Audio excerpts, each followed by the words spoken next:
sebut manasik haji. Manasik haji itu termasuk tiga-tiga, rukun, wajib dan sunnah.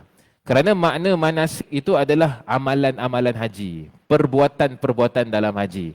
Jadi jangan ada salah faham, ingat, oh manasik haji itu kira rukun saja. Oh tidak. Manasik haji is the overall movement sewaktu haji. Itu namanya manasik haji. Jadi bila baginda Rasulullah SAW bersabda dalam hadis, khuzu anni manasikakum. Ini sangat penting, teman-teman. Hadis ini sangat penting. Hadis ini adalah tulang belakang dalam haji, dalam pembelajaran bab haji. Rasulullah SAW bersabda, khuzu anni manasikakum. Ambillah daripadaku manasikmu. Jadi baginda Nabi SAW tak sebutkan, ambillah daripadaku rukun-rukun haji. Nabi SAW tak sebut, ambillah daripadaku wajib-wajib haji dan rukun sahaja. Tapi ambil sekali wajib, rukun dan sunnah-sunnah. Sunnah-sunnah. Itu semua termasuk dalam manasik haji. Hanya saja, tuan-tuan rahmati Allah sekalian, apa maksud rukun? Kita tuliskan kat sini, ini ulang kaji. Sebenarnya dah pernah kita bahaskan lah. Rukun itu maksudnya mesti buat. Kalau tidak buat, haji tidak sah. Terus. Kalau tak buat, haji tak sah. Itu rukun. Itu rukun. Yang kedua, wajib. Wajib itu kalau tak buat, haji masih boleh lagi sah. Tapi kena bayar dam. Itu je. Siapa yang tinggalkan wajib, kalau dengan sengaja, tanpa keuzuran, of course dosa memang dosa. Tapi hajinya tetap sah ke tidak? Sah. Cuma kena bayar dam. Kena bayar punishment lah. Dia punya bayaran denda dia tu bayaran dam. Jadi apa beza rukun dengan wajib, tuan-tuan? Rukun no compromise. Bermakna kalau tak buat, contoh, tertinggal wukuf Arafah. Nak bayar berapa juta sebagai dam pun tak boleh. Kira haji terlepas juga.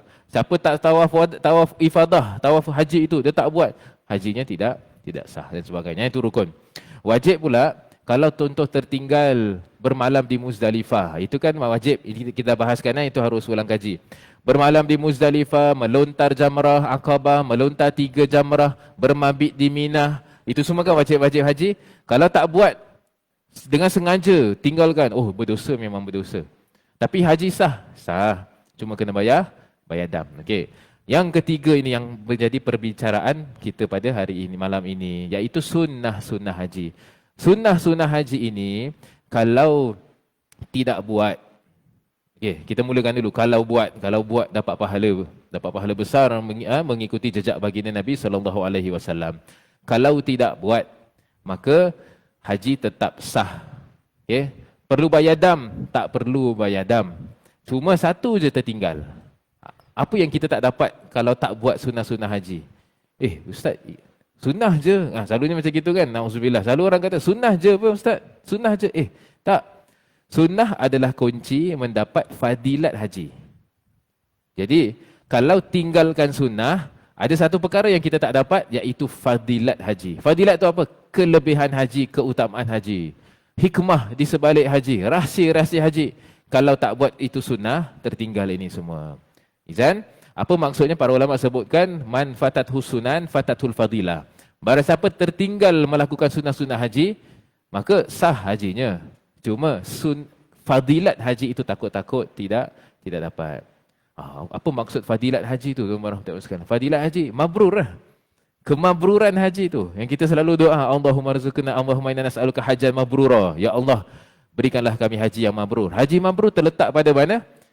Tulang belakangnya adalah rukun, kemudian anggota badannya semua adalah wajib, kemudian dihiasi dengan sunnah. Baru dapat haji yang mabrur. Siapa yang siapa yang ingat bahawa haji yang sah adalah haji yang mabrur, itu silap. Saya mohon maaf tuan-tuan, tapi para ulama selalu berpesan, haji yang sah tak semestinya haji yang mabrur. Seperti mana solatmu tu, solat yang sah tak semestinya dikira sebagai solat yang dikabulkan oleh Allah SWT. Kita dah belajar dalam bab solat. Solat ini, kesahihan solat dalam bahasa English, the validity of our solat is one thing, but the acceptance is another thing. Semua orang boleh solat, semua orang boleh haji, semua orang boleh puasa. Memang sah, Alhamdulillah, kalau ikut rukun semua sah. Tapi adakah diterima oleh Allah SWT? Itu lain cerita. Saya rumuskan begini. Bab kesahihan solat, kesahihan haji, kesahihan puasa, skopnya adalah ilmu fikih. Ilmunya ilmu fikih. Ilmu fikih menjamin kesahihan. Ini harus ditulis kaedah ini atau dihafalkan. Ilmu fikih menjamin kesahihan ibadah. Tapi ilmu tasawuf, ilmu penyucian hati, menjamin pengkabulan ibadah tersebut. Apa beza kesahihan dengan pengkabulan? Sahih, sah secara zahir. Tapi Allah terima ke tak? Itu soalan kedua. Soalan kedua itu, skopnya kat mana? Bukan ilmu fikih, ilmu tasawuf. Ilmu tasawuf itu apa? Ilmu penyucian hati, ilmu penyucian diri.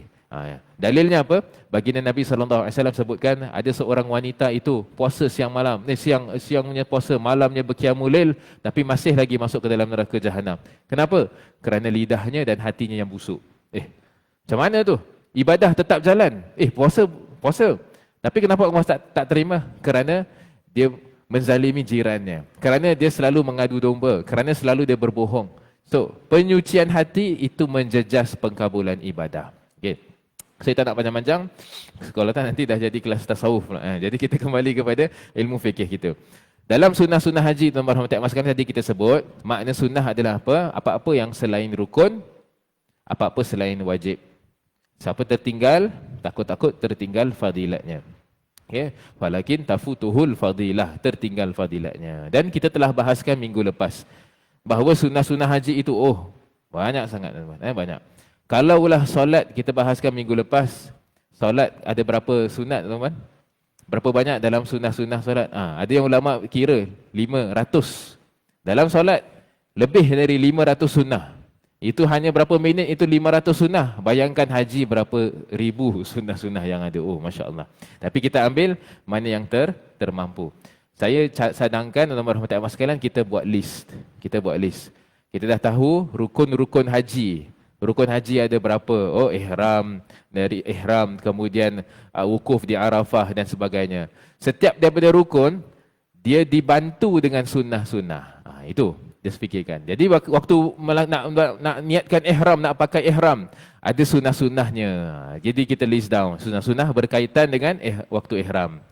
Kemudian waktu wukuf di Arafah, apakah sunnah-sunnahnya? Itu kita tuliskan. Waktu tawaf, apakah sunnah-sunnahnya? Dan seterusnya. Saya kongsikan mana yang mampu boleh. Mana 1, 2, 3, kemudian kita cuba hafalkan dan juga ingatkan insya-Allah.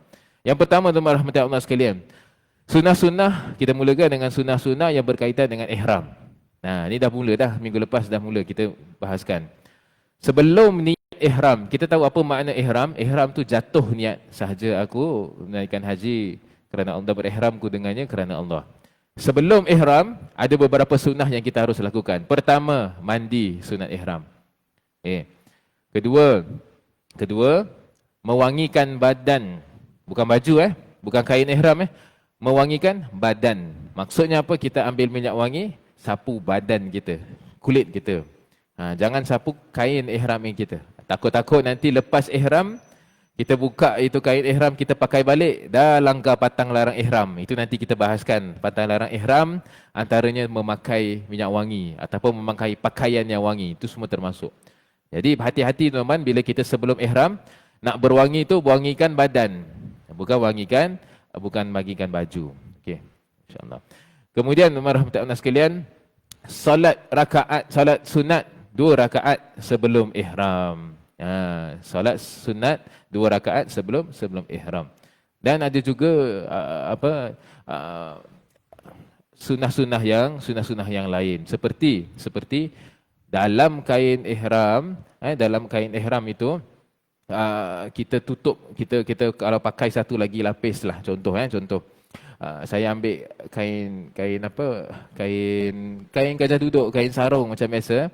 Cuma saya potong supaya dia tidak langgar patang larang ihram. Jadi kalau saya pakai macam gitu, kain sarung tu saya pakai, itu dah langgar patang larang ihram. Kerana antara patang larang ihram memakai sesuatu yang meliputi.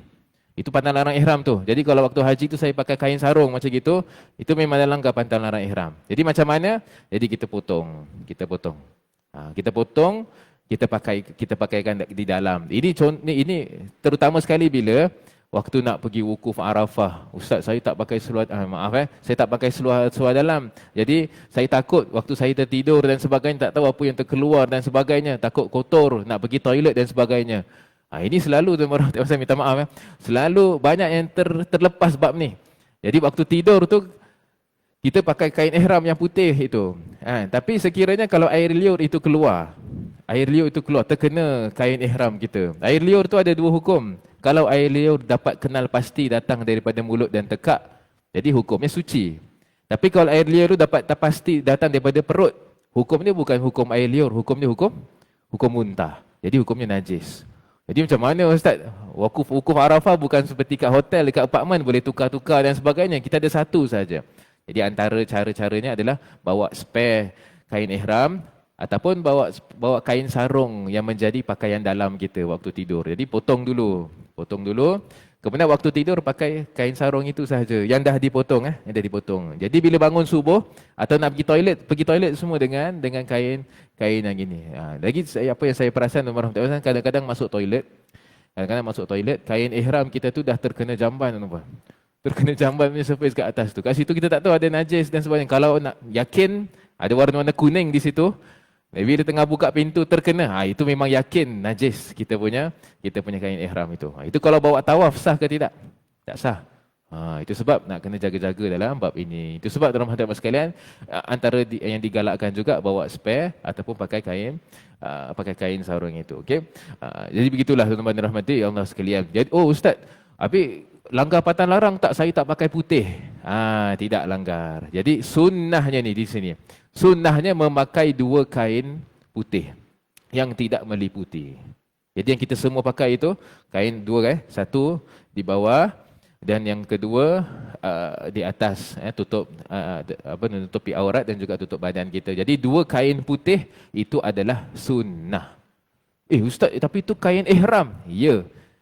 Yang nama rukun adalah niat ihram itu. Yang nama rukun, niat ihram. Your intention. Nawaitul hajja wa ahramtu bihi lillahi ta'ala. Niat itu adalah rukun. Pakaian dia itu memakai putih, dua kain itu adalah sunnah. Jadi kalaulah tiba-tiba saya tukar, saya pakai kain sarung yang tidak meliputi, sambil menjaga pantang larang tak langgar, masih sah ke tidak? Masih sah. Masih sah. Cuma tak ada orang buat benda tu. Yang lelakinya semua pakai yang putih belaka. Jadi ini adalah sunnah yang macam dipegang betul-betul sunnah ini orang tak langgar. Wallahu subhanahu wa ta'ala a'lam. Okey, itu selesai. Sekarang setelah ihram, setelah kita niat ihram, apakah sunnah-sunnah yang boleh kita lakukan? Yang paling utama talbiyah. Apakah maksud talbiyah? Labbaik Allahumma labbaik, aku menyahut seruanmu ya Allah. Labbaik la syarika lak labbaik, aku menyahut seruanmu ya Allah, Tuhan yang tiada sekutu. Innal hamda wan ni'mata laka wal mulk la syarika lak, sesungguhnya segenap kepujian, segenap nikmat semuanya bagimu ya Allah. Segala kerajaan semua milikmu ya Allah, tiada sekutu bagimu. Siapa faham, betul-betul faham ini talbiyah, hatinya akan gemetar, akan rasa ya Allah, layak ke tidak aku menjadi tetamumu ya Allah. Ya Allah, aku cakap aku sahut seruanmu ya Allah, tapi anggota badanku masih lalai dan maksiat. Menyahut ke tidak itu dikira sebagai sahut ataupun tidak? Ini semua talbiyah ni adalah pengakuan yang berat. Itu sebab minggu lepas kita kisahkan, kongsikan cerita Sayyidina siapa? Anaknya Sayyidina Hussein, Sayyidina Ali Zainal Abidin. Setiap kali labbaik Allahumma labbaik, pingsan terus. Tak boleh tahan pasal terlalu berat ini labbaik Allahumma labbaik. Kita takut digolongkan di kalangan mereka yang Allah jawab balik talbiyahnya dengan la labbaik wala sa'daik. Kau nak jemput, nak sahut panggilanku, tapi sahutanmu dusta, sudah pergi. Jadi ada dua golongan orang yang pergi haji ini. Satu yang Allah terima, dia dah menyahut dan Allah terima sahutannya. Ada yang kedua ni Allah Taala tak terima sahutannya. Macam mana teman? Kita mohon pada Allah SWT, Allah SWT mabrurkan haji kita, Allah SWT terima sahutan kita. Amin ya rabbal alamin. Pokoknya pada mana? Para ulama sebutkan kuncinya pada mana? Pada ta'zim. Dengan kadar ta'zim di dalam hati. Ta'zim tu apa? Pengagungan. Mengagungkan Allah. Mengagungkan manasik haji. Dengan kadar pengagungan, kadar itulah yang Allah SWT akan berikan. Kalau kita anggap, leceh haji ni. Leceh lah. Penat lah. Buat penat lah. Alamak, buat ambil duit lah berpuluh-puluh ribu. Kalau begitu ta'zim kita. Jadi jawapannya begitulah. Al-madad ala qadril mashhad. Madad, kurniaan Allah bergantung kepada cara pandang kita. Kalau cara pandang kita sempit, alamak haji ini menyusahkan, membebankan, memenatkan, mengambil duit dan sebagainya, maka madat Allah, kurniaan Allah macam mana nak masuk sedangkan hati itu penuh dengan kepulan asap hawa nafsu. Macam mana nak masuk? Macam nak tembus? Jangan cakap Allah tak rahmati, Allah merahmati hati yang tak bersedia. Begitu. Jadi ini dalam sunnah-sunnah talbiyah. Wallahu ta'ala alam. Okay. Terus sampai sahaja kan, terus kita tawaf selamat datang, tawaf kudum. Ataupun nanti waktu tawaf haji itu namanya tawaful ifadah. Apakah sunnah-sunnah sewaktu tawaf? Oh, terlalu banyak. Terlalu banyak. Tapi kerana terlalu banyak, jangan tinggalkan semua. Jangan tinggalkan semua. Ambil mana yang mampulah. Yang pertama, untuk berjalan. Saya minta maaf kalau ada yang ini untuk yang mampu. Untuk yang mampu. Maka berjalan itu yang terlebih afdal. Ustaz, saya nak naik bagi lah Ustaz. Saya nak naik golf. Saya dah biasa dah. Ini bab tawaf ni saya dah biasa. Jangan kerana terbiasa awak kurang takzim dengan tawaf itu. Saya teringat pesanan almarhum Ayanda Ustaz Tengku Mak Fauzi. Dia sebut, kadang-kadang pasal awak berpengalaman, kerohani awak jatuh. Saya minta maaf. Kadang-kadang kerana terlalu banyak pengalaman. Setiap tahun berangkat umrah, setiap tahun berangkat haji, kadang-kadang takzim tu boleh mula mengurang. Jadi bila bab nak tawaf, alah tak apalah, naik bagi tak apalah. Alah naik tawaf, alah tak apalah naik ini. Sedangkan diri masih boleh lagi dan sebagainya. Kalau benar takzim ada dalam hati, kalau benar kita akan terus ikut sunnah baginda Nabi SAW. Nabi SAW macam mana Nabi SAW itu tawaf? Oh, Nabi SAW berjalan. Dah, terus berjalan. Lain teman-teman, standard orang yang selalu pergi dengan standard orang yang sekali-sekala pergi. Yang selalu pergi itu lebih kita strict kan. Lebih kita tasyadid. Macam tuan-tuan rasa macam saya ni syadid ataupun ustaz ni terlalu tegas. Tidak. Lebih lagi awak berangkat banyak kali, lebihlah sepatutnya kita tanam benih takzim. Kerana apa? Takut bila dah selesa, rohani kita jatuh. Bila rohani jatuh, oh barulah kita tu dekat dengan Kaabah tapi hati kita jauh. Rubba qaribin mahjub. Kadang-kadang saking dekat tu, kadang-kadang saking kita makin dijauhkan oleh Allah. Sayyidina Umar terlalu menjaga dalam bab ni. Sayyidina Umar kata, aku kalau stay Mekah, aku tak nak stay lama-lama. Sebab kalau dah lama sangat, aku rasa biasa sangat tengok Kaabah, takzim jatuh.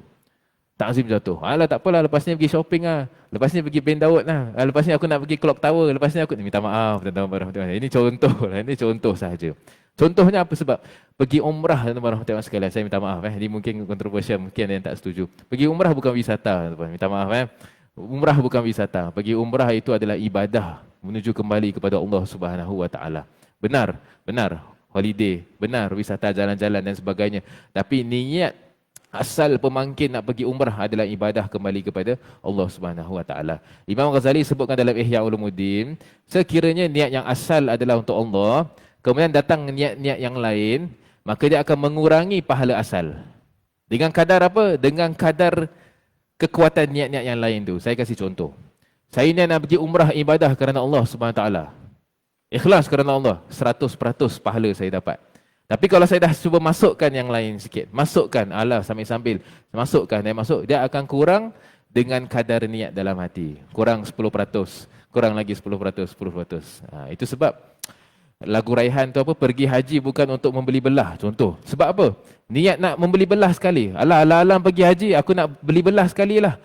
Nampak macam biasa, tapi niat tersebut boleh mengurangkan pahala haji itu. Saya minta maaf, tapi itu konsep keikhlasan yang harus kita jaga. Masya Allah. Susah Bab ini susah. Bab hati ini memang rumit tuan-tuan rahmatan sekalian. Kita mohon pada Allah. Allah Ta'ala pelihara hati ini. Allah Ta'ala kurniakan futuh pembukaan agar hati ini dapat faham hakikat makna umrah dan haji berkat syafaat bagi Nabi Muhammad sallallahu alaihi wasallam. Amin.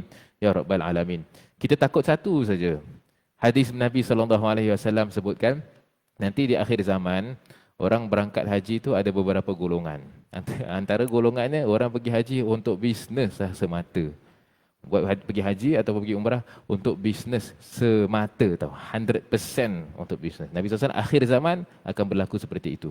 Kita mohon Allah SWT lindung. Kita mohon Allah SWT lindung. Jangan terlepas, jangan terluput hakikat sebenar haji dengan asbab wasilah iaitu bisnes. Saya mohon maaf, ini sangat-sangat Ni orang dengar mesti marahnya, tapi tak apalah. Kita kongsikan apa yang Tok Guru kita selalu pesan. Betul teman. Kalau tak kita sendiri yang rugi. Kita bawa, tapi kita sendiri yang terluput fadilat haji dan umrah. Wallahu subhanahu wa ta'ala. Kita berhenti kat situ. Kemudian sunnah-sunnah dalam tawaf. Tadi saya sebut tentang apa? Berjalan. Waktu tawaf itu berjalan. Kemudian sunnah yang seterusnya, istilam. Istilam, hajar aswad dan mencium hajar aswad itu. Okay, ada dua. Istilam itu dengan kita memberi salam. Maksud istilam tu macam kita berikan isyarat. Itu satu. Dan yang lebih afdal adalah untuk kita mencium hajarul aswad. Kalau daripada jauh kita nak cuba cium tak dapat, tidak mengapa. Istilam sahaja mencukupi. Ustaz, perlu tak saya berasak-asak dan sebagainya? Berasak-asak dengan kadar yang tidak memudaratkan, okey, tak ada masalah. Memang mesti akan berasak. Tapi kalau dah tahu dia akan memudaratkan, maka hukum dia boleh jatuh makruh. Kadang-kadang berjatuh jadi haram. Contoh, wanita muslimah yang kalau berasak-asak pasti akan, tuan-tuan pun tahulah bagaimana keadaan dia. Akan terpigang, kemudian akan terlanggar-langgar, boleh jadi kalau jatuh dipijak. Kalau kemudaratan dia yakin akan berlaku, hukum dia boleh jadi haram. Kalau sampai terlekong semua ditarik dan sebagainya sampai ternampak aurat, hukumnya boleh menjadi haram. Yes.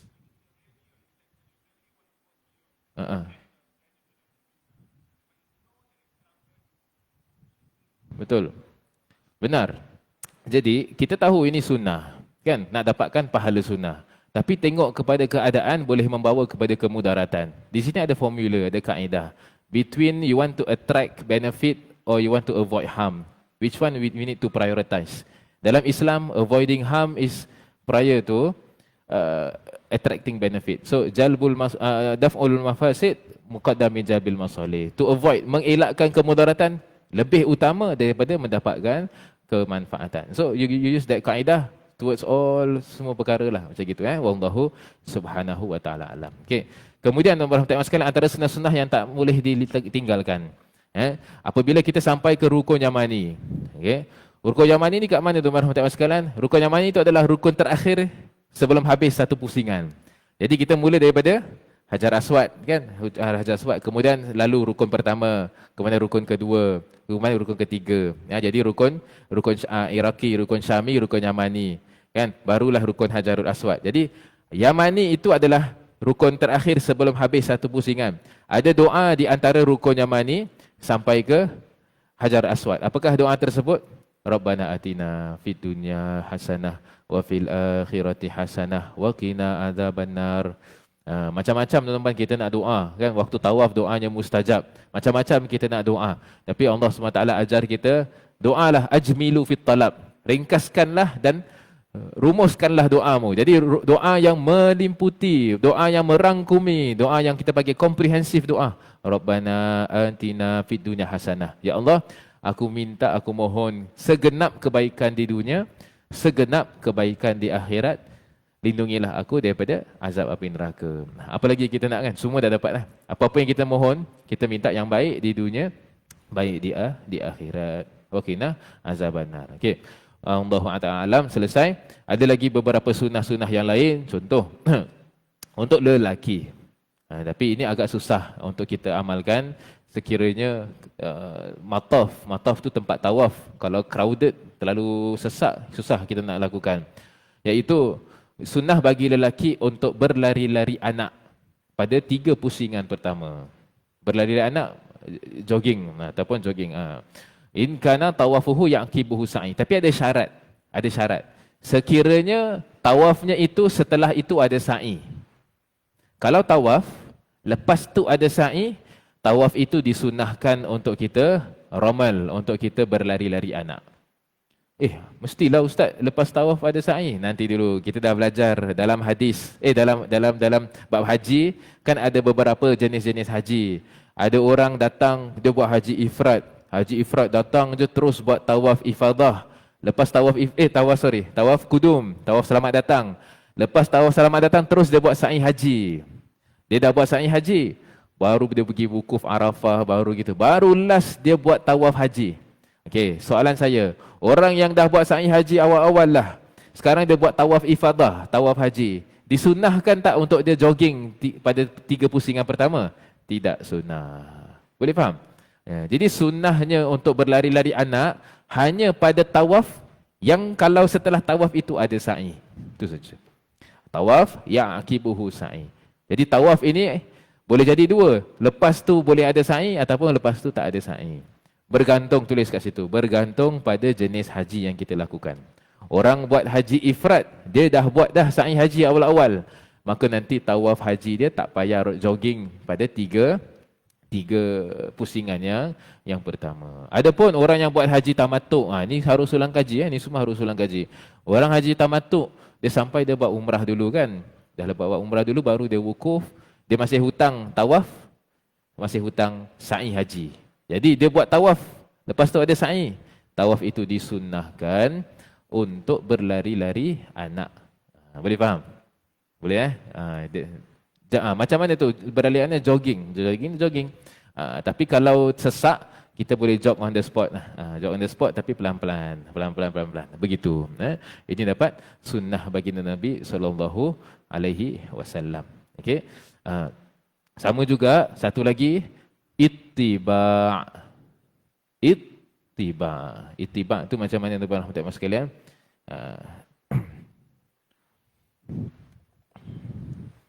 Kalau ini kain ihram kita, okey, kain ihram yang pertama nanti kan kita pakai. Yang ni yang kain ihram yang pertama dah pakai dah ikat. Kain ihram yang kedua. Kain ihram yang kedua. Ini kain ihram yang kedua. Jadi ittiba itu adalah bila kita buka. Betul kan? Kita buka. Bila kita buka ittiba. Bila kita buka itu ittiba hanya sunnah untuk tawaf yang setelahnya ada sa'i juga. Jadi ittiba, okey. Ittiba hanya untuk tawaf yang setelahnya itu ada sa'i. Ittiba ini kita tutup dada yang mana, buka yang mana? Our right shoulder will be exposed. Our right shoulder will be exposed. Our left shoulder kita tutup. Ini jaga hati, ini dijaga kesuciannya. Begitu. Jadi bila kita pakaikan ittiba kita gini, kan? Dah. Jadi ini namanya ittiba. Jadi sambil tawaf disunnahkan, sambil tawaf itu kita berittiba. Syaratnya satu, sunnahnya. Kalau lepas tu ada sa'i. Kalau lepas tu ada sa'i, then kita ittiba. Jadi begitu. Oh Ustaz, I thought all the way tawaf ke? Yalah, pasal selalu kita buat umrah. Kalau selalu buat umrah, of course, lepas tawaf tu ada sa'i. That's why every time kita nampak orang tawaf, kita nampak dia orang berittiba. Tapi dalam haji kes lain. Orang baru sampai, kalau buat tawaf kudum.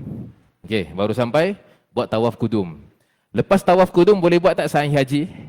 Boleh buat sa'i haji? Yes, boleh buat sa'i haji. Maka, kita disunahkan untuk ittiba.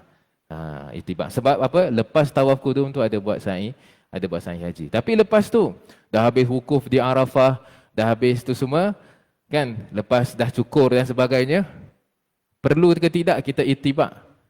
Kalau di haji tu warahmatullahi wabarakatuh, tawaf ifadah orang dah pakai baju biasa dah sebenarnya. Kan sebenarnya dah pakai baju jubah dah. Kenapa apa? Sudah tahallul. Nanti kita cerita bab tahallul nanti. Tuan-tuan kalau perasan, waktu orang buat tawaf haji, kalau tengok live Mekah ataupun dekat Masjidil Haram, tengok live, ini waktu baru sampai semua putih belaka. Tapi bila tawaf haji, asal semua dah kala-kala, dah banyak kala-kala. Sebab semua dah bertahallul. Tahallul yang pertama sudah tahallul. Nanti insya-Allah kita bahaskan bab tahallul ni, insya-Allah kita akan bahaskan. Jadi begitu tuan-tuan dan puan sekalian. Tawaf yang kedua iaitu tawaf ifadah itu dah tak perlu untuk kita ittiba. Wallahu subhanahu wa ta'ala a'lam.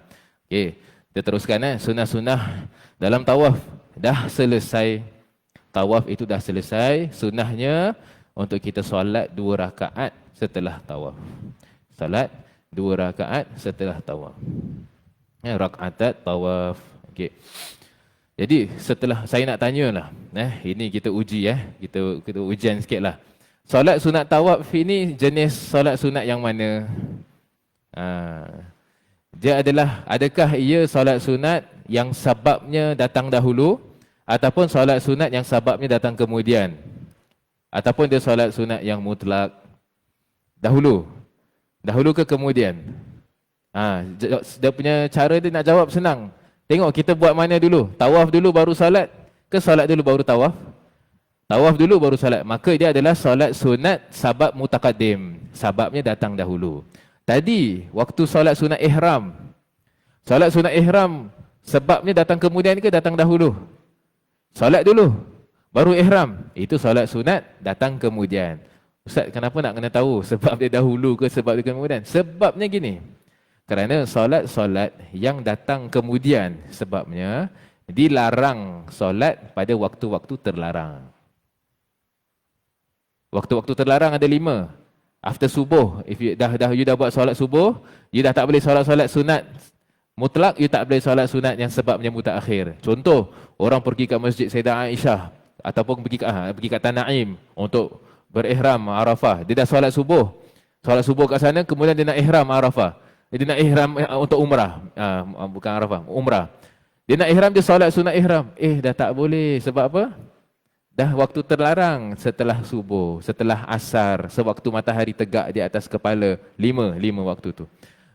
Ini khas untuk 2 kita hafalkan. Solat sunat mutlak ataupun solat sunat sebabnya datang kemudian. Solat sunat datang kemudian tu macam solat sunat ihram, solat sunat apa lagi? Hajat, solat sunat apa? Istikharah, solat sunat apa? Taubat. Itu semua solat sunat datang kemudian. Tak boleh solat pada waktu-waktu terlarang. Ini mohon dirujuk perbahasan yang kita dah bahaskan. Saya ada susunkan rajah mind map peta minda mengenai solat sunat nafil. Siapa yang ingin boleh datang, insya-Allah saya cuba printkan, kita agih-agihkan insya-Allah.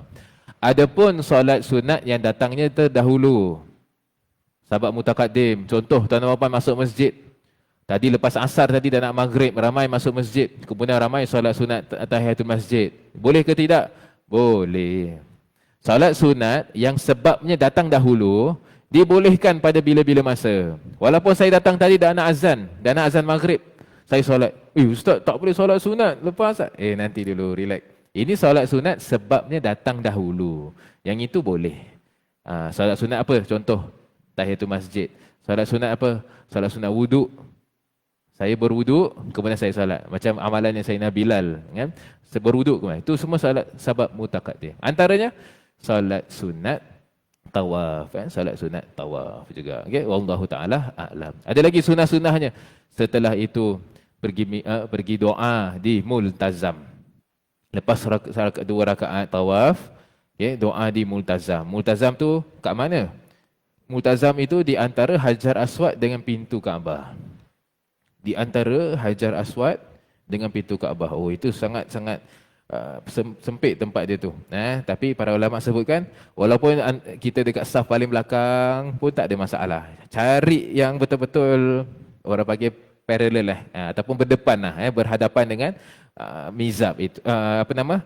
Multazam itu. Itu dikira tempat-tempat yang mustajab doa. Dan juga carilah tempat-tempat yang mustajab doa. Itu semua sunnah. Antaranya di multazam. Antaranya kat mana? Makam Ibrahim, tempat tapak kaki Nabi Ibrahim AS. Antaranya kat mana? Hijr Ismail, di dalam Hijr Ismail. Antaranya kat mana? Dekat mizab. Mizab tu kalau nampak Kaabah, tuan-tuan, dia ada satu macam emas, apa orang panggil pipe, orang panggil pipe emas. Itu kalau hujan air akan mengalir keluar. Tempat mizab itu pun mustajab doanya. Wallahu taala a'lam. Yes. Tawaf. 2 rakaat after tawaf, not necessarily at multazam, not necessarily. Anywhere pun boleh, tak ada masalah. Cuma berdoa tu. Doa di multazam itu yang sunnah. Kalau you dapat solat 2 rakaat, doa kat situ, then afdal lah. Alhamdulillah, tu better. Okey, selesai. Waktu-waktu yang berbaki ini kita cuba selesaikan. Solat sunnah-sunnah berkaitan dengan sa'i. Sunnah-sunnah berkaitan dengan sa'i. Antara sunnahnya naik Bukit Safa dan Marwah qadra qamah, tinggi sedikit.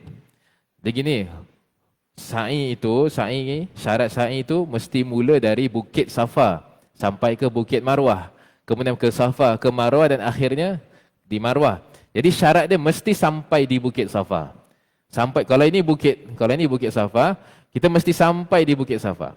Zaman sekarang dah tak nampak lah kan bukitnya. Dia dah agak flat tapi naik sikit kan. Jadi kita punya syarat dia ada dia punya boundary dia, mesti dah kena sampai boundary. Itu syarat. Tapi sunnahnya naik lagi. Naik lagi. Itu sebab kalau kita pergi dengan tok-tok guru kita, kita perasan, padahal dah sampai Safa. Nak kadang-kadang bukan nak shortcut dah. Dah boleh pusing lah. Tapi kenapa tok guru naik lagi? Kenapa naik lagi? Ini sunnah bagi Nabi sallallahu alaihi wasallam. Naik qadra qamah tu banyak, naik lagi sejengkal. Sejengkal. Maksud sejengkal tu macam kita boleh nampak lah sejengkal tu, naik lagi. Sambil baca ayat inna safa wal marwata min sya'airillah faman hajjal baita aw i'tamara fala junaha alaihi an yatawafa bihima wa man tatawwa khairan fahuwa khairul lah, dan sampai habis. Inna safa wal marwata min sya'airillah faman hajjal baita aw i'tamara, sampai habis. Okey, begitu. Itu semua adalah sunnahnya, dan juga zikir-zikirnya. Wal ityan bil azkar al waridah fihi, dan juga datangkan dengan zikir-zikir yang warid daripada baginda Rasulullah sallallahu alaihi wasallam. Subhanallah walhamdulillah wala ilaha illallah wallahu akbar. Tapi nampak dekat lampu hijau tu, lepas wajah lampu hijau, ini sunnah lagi satu untuk kita berlari-lari anak. Ataupun jalan dengan cepat. Berjalan dengan cepat atau berlari pada lampu hijau sampai habis hijau. Sampai baca Rabbighfir warham wa'fu amma ta'lam innaka antal azizul akram. Rabbighfir warham wa'fu amma ta'lam innaka anta azizul akram. Gitu. Itu semua adalah sunnahnya. Okey. Wal masyi, sa'i. Satu lagi, sekali lagi kita tekankan. Berjalan. Sa'inya berjalan. Sa'inya berjalan. Melainkan untuk orang-orang yang wheelchair contoh, ataupun orang-orang yang sudah penat tangan kakinya tu dah tak boleh jalan lagi dah, ataupun dah rasa susah, dah bengkak-bengkak, dan itu tak ada masalah lah. Tetapi orang-orang yang sengaja saja-saja ada kemampuan untuk sa'i berjalan tapi tidak pilih untuk sa'i berjalan hanya kerana nak leisure ataupun tak nak penat, nak save energy dan sebagainya. Jawapan dia, awak nak save energy untuk apa? Nak save energy apa? Ini yang kita save energy untuk ni lah. Inilah tempat kita curahkan segala tenaga kita untuk Allah SWT. Tak ada istilah, aku nak save energy, jadi aku tak. Jadi kena fahamlah dalam bab itulah. Wallahu subhanahu wa ta'ala alam. Kita akhiri dengan sunnah-sunnah. Yes. Boleh tak kita berehat sambil sa'i itu? Boleh, tak ada masalah. Kerana sa'i tidak disyaratkan mualah. Mualah bermakna kesinambungan, tidak. Malah tawaf pun sama, tawaf. Kalau contoh satu pusingan kita rehat sebentar, ataupun satu pusingan itu tiba-tiba qamat, solat. Kita solat dulu, boleh sambung lagi. Boleh ke tidak? Boleh. Kerana tidak disyaratkan mualah, tidak disyaratkan kesinambungan. Sa'i pun sama. Okey? Allah Taala. Nak ambil wuduk dan sebagainya. Sa'i tak disyaratkan wuduk. Ni kita dah belajar pada perbahasan sebelum ini. Yang manasik haji keseluruhannya, yang hanya memerlukan wuduk satu saja. Tawaf saja. Tawaf saja. Yang lain kalau tak berwuduk tak ada masalah. Waktu ihram kalau tak berwuduk tidak masalah. Waktu waktu kita menyukur tak perlu wuduk pun tak apa. Tawaf saja perlu wuduk. Sa'i tak ada wuduk pun tak apa. Tengok rahmat Allah SWT. Bayangkan teman, kalau semua syaratnya wuduk, habis teman. Kita punya wukuf semua kena wuduk. Itu tak. Wukuf Arafah pun tak perlu wuduk. Maksud tak perlu kat sini tidak disyaratkan. Tapi sunnahnya untuk berwuduk pada semua manasik. Saya tekankan sekali lagi, bila saya kata tak perlu tu maksudnya tidak disyaratkan. Tapi kita berwuduklah, itu yang lebih utama. Okay? Kita akhiri dengan sunnah-sunnah berkaitan dengan wukuf di Arafah. Ini Masya Allah. Ini yang terakhir dah. Okay? Disunahkan berwukuf di Arafah untuk kita gabung siang dan malam. Okay, nak faham benda ni, nak kena faham dulu syarat wukuf tu. Syarat wukuf mesti selepas zuhur, betul tak? Berapa lama nak kena wukuf tuan-tuan? Wukuf Arafah berapa lama? Walau sedetik, sekejap je dah dikira wukuf dah. Kalau saya lepas zuhur, saya dah diri sebentar di Arafah, boleh dah kira sah dah wukufnya. Tapi sunnah untuk kita stay siang sampai rasa sedikit malam, itu dah cukup. Al-jam'u bainal laili wan nahar, itu sunnah. Okay? Bergabung, okay? Bergabung siang dan malam pada wukuf di Arafah itu sunnah. Nah, itu sunnah. Isyak lagi 2 minit. Okay. Kemudian sewaktu wukuf itu kita memperbanyakkan banyak perkara. Pertama, tahlil. La ilaha illallah. La ilaha illallah. Nabi SAW bersabda, khairu ma qalahu ana wa nabiyyuna min qabli, la ilaha illallah wahdahu la syarikalah, lahul mulku wa lahul hamdu wa huwa ala kulli syai'in qadir. Itu zikir paling afdal waktu wukuf di Arafah. Okay. Kemudian bertakbir, Allahu akbar, Allahu akbar, Allahu akbar. La ilaha illallah, sampai habis. Okay. Juga talbiyah, labbaik Allahumma labbaik. Juga tasbih, subhanallah walhamdulillah wa la ilaha illallah wallahu akbar. Juga tilawah, baca Al-Quran, dan disunahkan baca surah Al-Hashr. Ini siapa yang akan berangkat ke haji tahun depan, insya-Allah, semoga Allah Taala panjangkan umur, pertemukan jodoh, dapat berhaji. Amin ya rabbal alamin. Baca surah Hashr pada waktu wukuf tu. Dan perbanyakkan selawat atas baginda Nabi Muhammad sallallahu alaihi wasallam. Dan juga sunnah-sunnah yang lain, insya-Allah kita akan sambung pada minggu depan. Rabbana ighfir lana dzunubana wa liwalidina warhamhum kama rabbawna shighara. Rabbana atina fid dunya hasanah wa fil akhirati hasanah wa qina adzabannar. Wa sallallahu ala sayyidina Muhammadin wa ala alihi wasallam. Walhamdulillahirabbil alamin. Wallahu taala alam bisawab. Terima kasih. Saya mohon maaf atas segala kekasaran bahasa, terlanjur kata. Wabillahi taufiq wal hidayah. Wassalamualaikum warahmatullahi wabarakatuh.